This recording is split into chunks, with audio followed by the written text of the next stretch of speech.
здесь делаю замечание аппарату и администрации, Башир. Я же сказал, там, на личном контроле держать. Они зарплату получают в последнюю очередь. И вы также должны проверить председателя комитета, когда он получил зарплату. Почему он в декабре получил зарплату, в январе получил зарплату. И товарища Ингуш-Автотранс, почему он получал зарплату? А почему они не получили зарплату? Вы можете мне это объяснить? Где логика?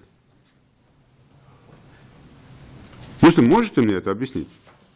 10 дней, 23-го деньги поступили на комитет. Я не про это тебе говорю сейчас. Ты зарплату получил? Да, получил. Я про это сейчас говорю. Я Ты понял. какое имеешь моральное право получать зарплату, если твои подчиненные не получили я зарплату? виноват, что ли, контролировал. Ты когда зарплату получал? Чего? Ну, если ты не получал, проверить. Не получал, хорошо. Бухгалтер получал? Почему бухгалтер этого получал тогда? Я эту задачу ставил лично вам всем, что руководитель, бухгалтер получает в последнюю очередь зарплату. Было же такое? Да. Почему не выполняется тогда?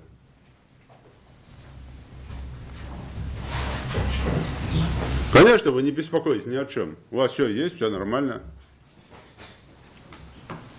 Не заставляете вот этими своими действиями водителей уже воровать бензин, съезжать с маршрутов или где-то что-то подрабатывать. Сами же их заставляете это делать. Как он может там 5 месяцев без зарплаты жить? Не его же вина, что вы его не проверяете, не заставляете его там набирать.